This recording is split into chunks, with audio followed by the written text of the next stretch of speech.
चलो हम देखो एक्सरसाइज 7.2 सवाल नंबर दूसरा। इससे पहले हम लोग कल सवाल नंबर 1 बनाए थे।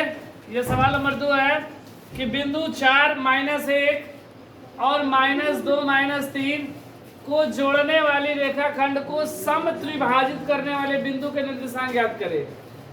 मतलब हमें वो बिंदु का निर्देशांक ज्ञात करना है जो ये एक रेखाखंड के दो बिंदु है और इन्हीं पे दो ऐसे बिंदु स्थित है जो कि बराबर भागों में बांटते हैं, 3 बराबर भागों में। समत्रिभाजित मतलब 3 बराबर भागों में बांटते हैं, तो उन दोनों बिंदुओं का निर्देशांक क्या होगा, हमसे यही पूछा गया है। देखो एक रेखाखंड AB है जिसका निर्देशांक 4 और -1 है, ये -2 और -3 है, और इसी रेखाखंड पर दो बिंदु इस प्रकार स्थित है कि वह 3 बराबर भागों में बांटता है। देखो एक बिंदु ये P हो गया और एक बिंदु ये Q हो गया, P और Q, और ये 3 भाग में बट गया। ये तीनों आपस में क्या है, बिल्कुल बराबर है। ठीक है, 3 बराबर भाग में है। अब हमसे क्या बोल रहा है कि इन दोनों बिंदु का निर्देशांक ज्ञात करें। बोल रहा है ना, बिंदु इतना और इतना को जोड़ने वाली रेखाखंड, जोड़ दिया रेखाखंड AB को समत्रिभाजित करने वाले बिंदु को निर्देशांक, ये दो बिंदु 3 बराबर भागों में बांट दिया, दो को बिंदु, तो इन दोनों का निर्देशांक क्या होगा। तो हम लोग मान लिए कि जब त्रिभाजित करता है मतलब तीनों बराबर भाग में बांटा, मतलब ये एक, ये भी एक और ये भी एक, तीनों 1 1 1 बराबर भाग में बांट दिया। हम लोग क्या करते हैं कि पहले P का निकालते हैं। इसके लिए आकृति यहां बना दी है AB, इसका मान है 4 और -1 और इसका -2 और -3, और यहां पर बिंदु P हो गया। इधर क्या है 1, और यहाँ पे Q बिंदु नहीं है, नहीं है, तो ये 1 1 2 हो जाएगा, होगा ना। अब क्या करेंगे, हम लोग बनाएंगे तो x1 का मान 4, y1 का मान -1, x2 का मान -2, y2 का मान -3, m1 का मान 1, m2 का मान। 2। हम लोग क्या करेंगे कि विभाजन सूत्र से इसका हम लोग निर्देशांक ज्ञात करेंगे। विभाजन सूत्र कल हम लोग पढ़े थे, तो क्या होता है P का निर्देशांक, विभाजन सूत्र के लिए P का निर्देशांक बराबर सूत्र होता है x1 m2 प्लस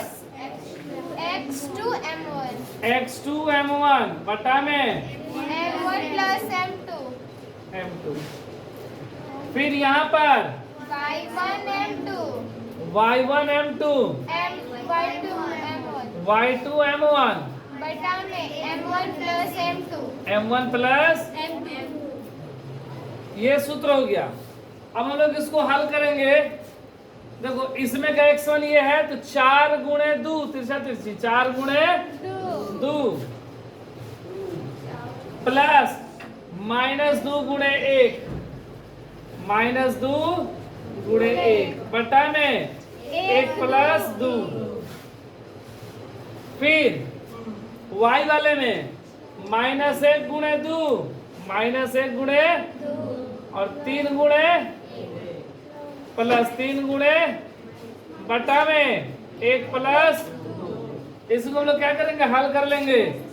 4 दूनी 8 -2 एकम बटा में 2 1 -2 प्लस माइनस का 3 है ना, तो -2 और प्लस माइनस 3 एकम 3 बटा में 2 1 3।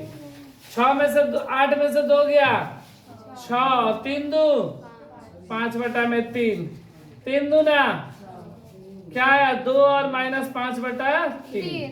तो ये एक मेरा आंसर हो गया P का निर्देशांक। लेकिन हमसे बोला गया क्या कि सारे बिंदु का निर्देशांक, मतलब हमको Q का भी निर्देशांक चाहिए। तो इसके लिए हम लोग फिर एक आकृति बना ले रहे हैं। ये ये A है और ये B है।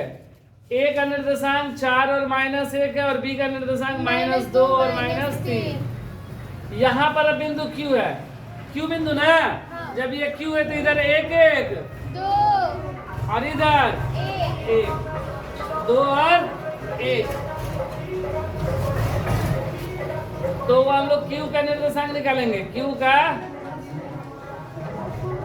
निर्देशांक, क्यू का निर्देशांक बराबर सूत्र वही विभाजन सूत्र कौन सा, x1 m2 plus x2 m1 बटा में